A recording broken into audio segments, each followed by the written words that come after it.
KPNDT Advisory Board.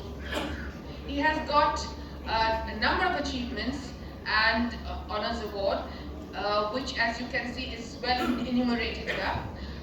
Shall we move on to the actual presentation? Thank you. Thank you, Chairperson. The topic for discussion is neutral face support. What, which, when, and how. And I'm bringing greetings from Omega Hospital, Nagpur. And I am fortunate to have Dr. Jaideep Malhotra and Dr. Madhuri Patil in the audience. And I am thankful to Basab and Bhaskar for giving me this opportunity.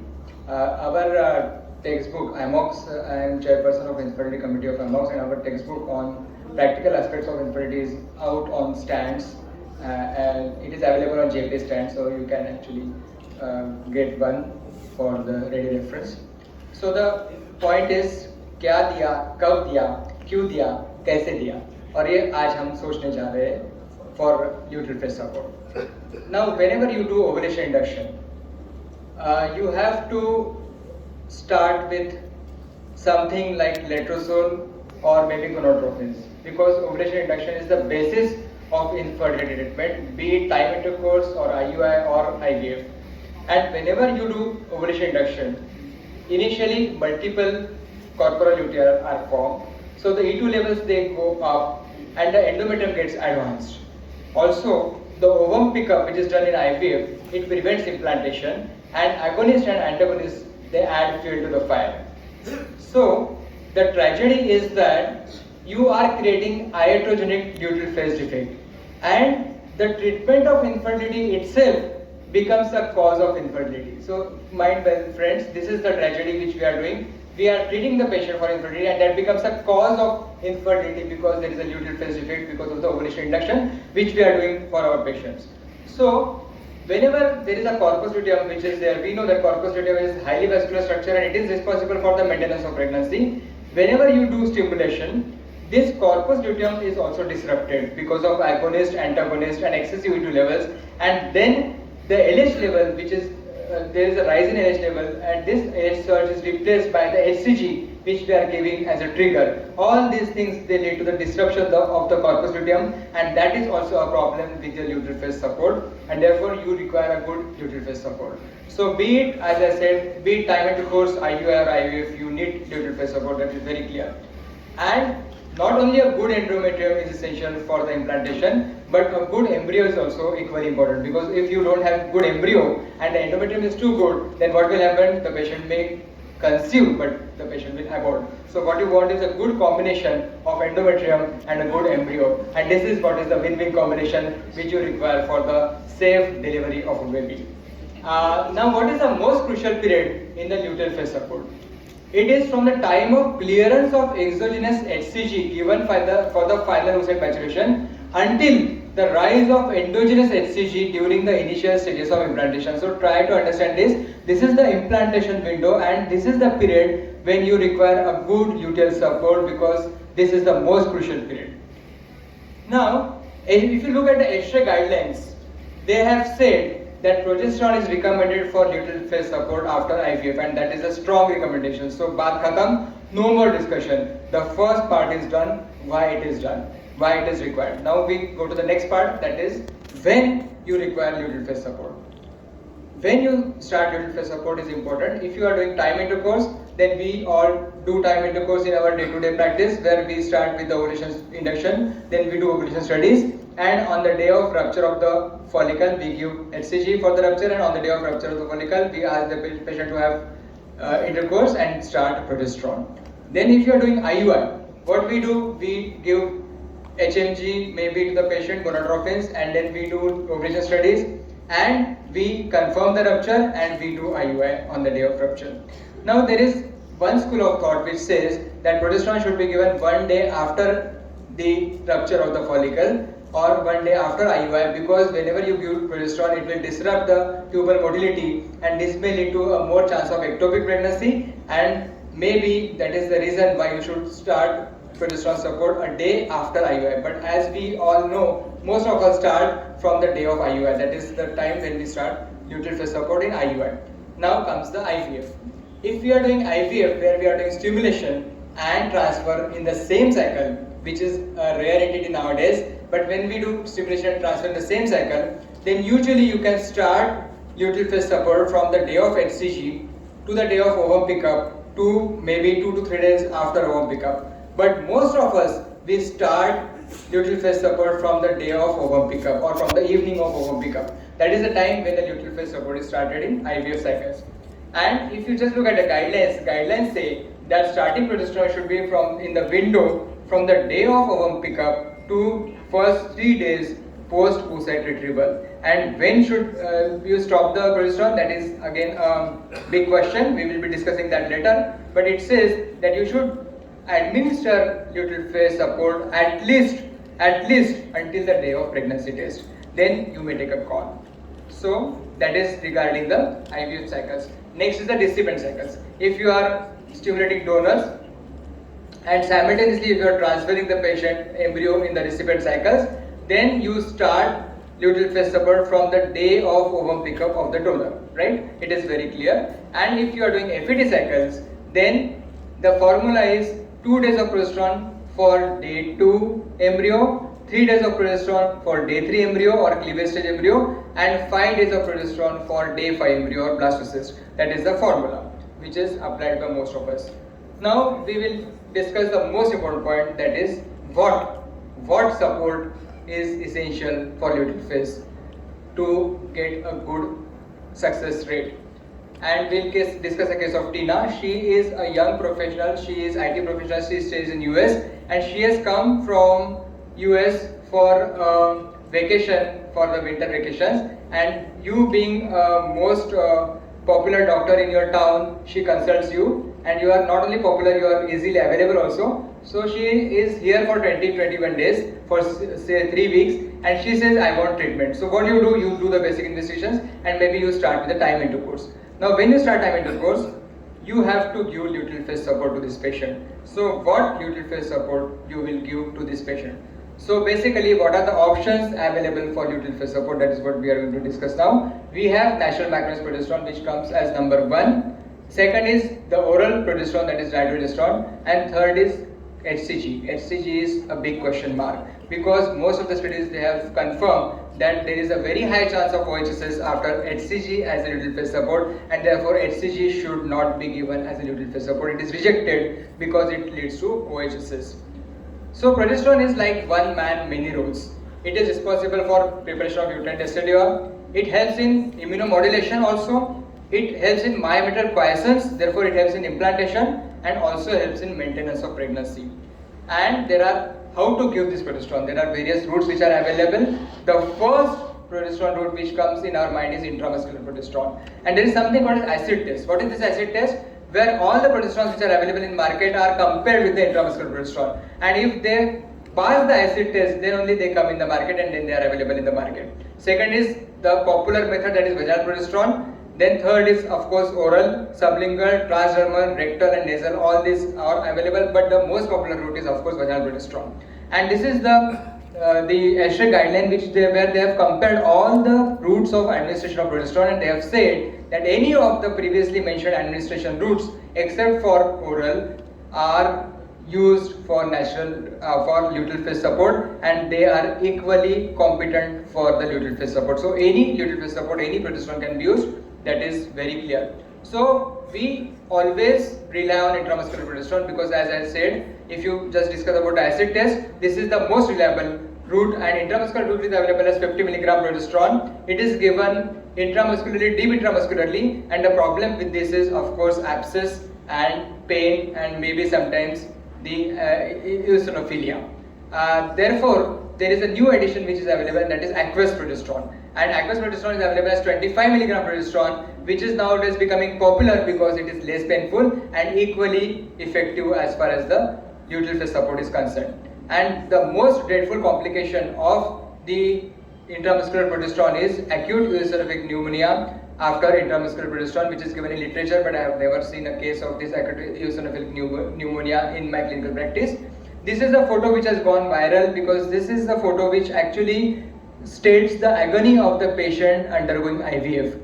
The patient has said that I have undergone IVF and 1616 injections were given for the pregnancy to happen. So that is the tragedy. So injectable progesterone is again one more thing which should be avoided, and that is the reason why vaginal progesterone become very popular. The most important thing with vaginal progesterone is that even if you give it vaginally, it actually there is a bioadhesion and it bypasses the first pass effect, and therefore the level of progesterone, serum level may be low but the local level is good, and that is the reason why vaginal progesterone works very well, and it has been proved beyond doubt that it is convenient, acceptable and most popular method. There are various options which are available. Of course, the gel is very popular. Micronized progesterone, natural micronized progesterone tablets are popular. They are available as in sunflower oil or gelatin oil or peanut oil. Then effervescent tablets are available, and even vaginal rings are available, and even sprays are also available. The problem with vaginal progesterone, which I feel always is a problem, is that there is a formation of crust. When the patient starts putting vaginal progesterone from the day of ovum pickup and continues putting it for almost 30 weeks of pregnancy, and they forget to remove or they are afraid of removing this progesterone, it forms a big crust. And I always feel that that crust forms a nidus and becomes a source of infection, and maybe that is the cause of preterm labor, which is so common in IVF. So you have to be very careful whenever you are asking your patient to put progesterone, vaginal progesterone. You ask them to maintain vaginal hygiene and remove the crust which is formed, otherwise it will add to the infection. Now, what is the optimum dose? Madhuri madam has already told us 600 mg in IVF and 400 mg in IUI is the optimum dose, but 400 mg BD is also a dose which is accepted and which is used by most of us. Then oral route. As far as oral route is concerned, I personally feel that oral route is good for nothing. It is outrightly rejected by most of the academicians and the clinicians. The problem with oral route is that the absorption is only 10%, and the another problem is vertigo, and sometimes the vertigo is so severe that the patient is just not able to tolerate the oral progesterone. That is the reason why oral SR tablets are not very popular. So the guidelines have given the list of doses which has evolved empirically as far as the luteal phase support is concerned. The dosage are 50 mg once a day for intravascular route, 25 mg once a day for subcutaneous route, 90 mg once a day for gel, and 200 mg thrice a day for natural micronized progesterone. We have always used this progesterone not only for luteal phase support but also for prevention of abortions, and it has been proved by many clinicians and many researchers that the progesterone also prevents preterm labor, and that is the reason why you may continue progesterone in the pregnancy as well. Now I'll discuss the story of Nikita. Nikita is a college-going girl who is very much popular in the college because of her stunning beauty, but this girl was having a problem with pain in abdomen, and when she got married, she realized that she is having endometriosis. So she met her doctor, who is IVF consultant, and she said that this is endometriosis and you need treatment for this. So she started trying IUI in her case. When the IUI was planned, the drug which was used for the luteal phase support was something which was used as an immunomodulator. Now this is a case of endometriosis, and since you have an endometriosis, the first thing that comes in your mind is the immunological factors which may prevent implantation in endometriosis. And this is the situation where you can think of giving dydrogesterone as a luteal phase support. And this is the time when we remember Dr. B.N. Chakravarti sir, who has done a lot of work on dydrogesterone and luteal phase support, and he has many publications on dydrogesterone as a luteal phase support. So dydrogesterone, mind well, this is not a synthetic progesterone. It is actually a retroprogesterone which is derived from progesterone by ultraviolet light exposure and is readily absorbed orally with very good bioavailability, and it has got a immunomodulator role, and that is the advantage of dydrogesterone. It is available in many countries and it is becoming popular day by day. This is man with vision, Professor George Bissinger, who has actually done extensive clinical trial on dydrogesterone as a luteal phase support, and I got an opportunity to interact with him at Barcelona HRA conference, and this Lotus trial is a very widely studied trial where they have tried to compare dydrogesterone with natural vaginal progesterone and also with gel. Lotus 2 compares it with gel and Lotus 1 compares it with natural micronized progesterone vaginal tablets, and they have found that dydrogesterone is non-inferior to natural micronized progesterone tablets as far as the luteal phase support is concerned. So you can think of dydrogesterone as a substitute or alternative for vaginal progesterone. And ISTRE also has started taking note of this point that dydrogesterone is good as a luteal phase support, and they have said that dydrogesterone is probably recommended for luteal phase support. So this is now proved that you can use it as a luteal phase support. Now estrogen is also having a role to play as far as the luteal phase support is concerned, because whenever there is a progesterone, there is also estrogen which is there in the secretory phase of the endometrium, and the corpus luteum also produces estrogen along with the progesterone. So you have to give estrogen as a luteal phase support. But there is a debate or controversy as far as the estrogen as a luteal phase support is concerned. If you just read the Gardner, which is the Gita or Bible of AART, you will find that Gardner has said that we add estrogen as a luteal phase support in our day-to-day clinical practice. That is what Gardner has said. And the dose of estrogen for luteal phase support is 1 BD or 2 milligram BD as far as the stimulated cycles are concerned. As far as the recipients are concerned, there is no doubt that you cannot do without estrogen. So you have to give estrogen in the dose of either 4 milligram BD, or maximum dose which can be given is up to 16 milligram in a day in the dose of 2, 4, 2, that is 2 tablets, 4 tablets and 2 tablets, that is 16 milligram is the maximum dose, but usually the dosage which is given is 8 milligram per day for the luteal phase support in the recipient cycles. But in the stimulated cycle, the dose is 1 tablet BD to be continued till at least 10 weeks of pregnancy. So this is the duration where you have to continue it up to 10 weeks of pregnancy. And if you look at the guidelines say that estrogen is probably not recommended as luteal phase support, because they have said that it does not improve the efficacy and pregnancy rate. Therefore, probably it is not recommended, but we all in our day-to-day clinical practice use estrogen as a luteal phase support. So far we have discussed progesterone, estrogen, dydrogesterone. Now we will discuss what's new in luteal phase support, and that is something which we all should know, and that is agonist as a corpus luteum support. As we know that there are many studies where they have tried agonist in the form of leuprolide 0.5 milligram or triptorelin 0.1 milligram on the 6th day of ovum pickup as a corpus luteum support. And this is something which has come up very well, because there are many RCTs which say that it works very well and it helps the corpus luteum and therefore can be used as a luteal phase support. And if you just look at the guidelines, they say that still there is a controversy, not controversy, but there is some doubt about the use of this agonist as a luteal phase support. Therefore, they have said that it can be used in the context of clinical trial. But I think we all have started using it and we are getting good results. What about SCG? As I have said that SCG is not a good luteal phase support. I will again say the same thing, that it is rejected because it may lead to OHSS. And the last point is PCO and IVF.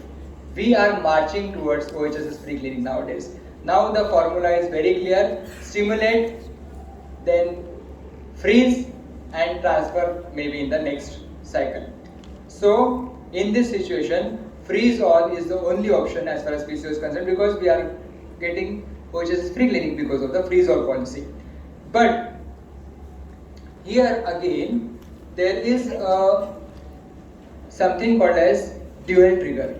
Humaydan has come up with this concept when he says that if you add 1500 IU of SCG to the GnRH agonist trigger, then the endometrium which is formed is receptive enough to implant the embryo. Otherwise, what happens in an antagonist cycle, when you agonist trigger, you do not get a good endometrium and therefore you cannot transfer the embryo. But still you can transfer when you add 1500 IU of HCG to this GnRH agonist as a trigger. But the only problem is he has not given guarantee about OHSS. He says that I cannot give guarantee as far as OHSS is concerned, 2 minutes.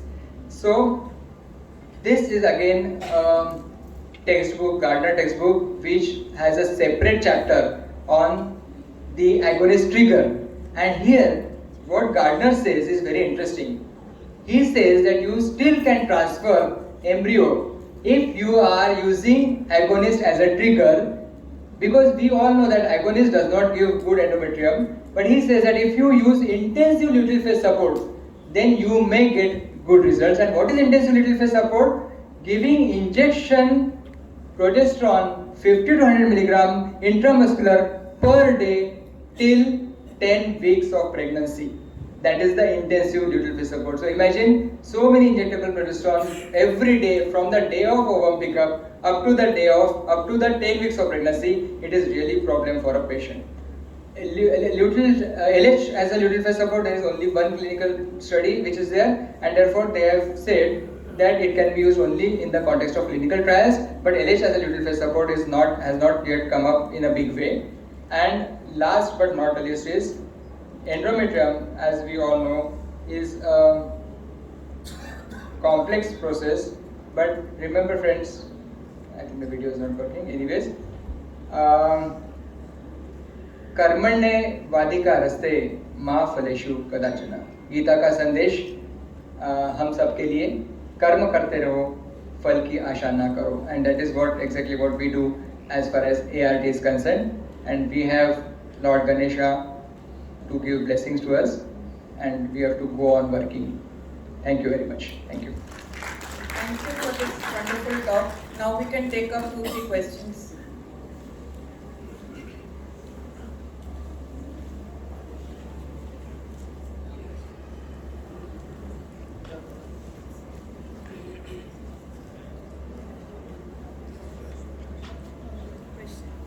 Ma'am, come to the mic, please. I have a doubt. In IUI cycles, once we have given the trigger HCG, and after 36 to 48 hours, the follicle does not rupture. So what to do next? This is a very typical situation. In that situation, you may usually you may give trigger again, but usually you don't get results in that situation. And this is the situation where you may have to think of luteinized unruptured follicle as a cause, where you may have to go for IVF if this is happening in IUI cycles. It's happening repeatedly, or we can just tell them to go for a natural cycle, and we don't give progesterone, right? We are so lucky to have Madhuri madam and Jyoti madam with us. So, I think basically you can ultrasound. Many times the follicle ruptures, but then there's accumulation of blood. So at this stage you need to just increase the gain of your ultrasound machine. So then you will see that basically No, if it's not collapsed, ma'am, and you can see that's the what I'm follicle. saying. Yes, even not connected. Because the hemorrhage inside the follicle is ruptured. So basically you if you have done the scan at the correct time, you can always see bleed fluid in the blood that says that it is ruptured. But many a times the blood fills up again, and therefore the size of the follicle does not change. And therefore you can do a progesterone level which will tell whether the follicle is Progesterone reports, ma'am, we don't get it at the same time. They'll come after 24 hours or maybe 36 hours. very quickly. So, I think there are 2-3 things which you have to see. Fluid. There are 2-3 things which you have to see. One is your timing of your HCG. Second is the quality of the HCG which you are using, whether it's stored well or no. And if you've really checked on all that, then you have to look at the other pelvic factors. Because most of the times, there are inflammatory processes in place, and these are the patients who do not rupture. So one odd cycle, if you have not had a rupture, there's nothing much you can do to retrieve that cycle. But you need to definitely look into the next cycles, whether ovulation is happening or no. And HCG is very easy to test, because if you're giving the same batch of HCG to everyone, then majority of them have ovulated, then that means second is your timing. So change the timing and see. And third is the pelvic. See, if it happens in IVF, then you can definitely do pregnancy test if you have given SCG as a LH for LH search. You can do urine pregnancy test, and if it is positive, that means your SCG is working. Sir, if after 48 hours the follicle has not ruptured, can't we give agonist trigger? No. It won't do all the hormone changes.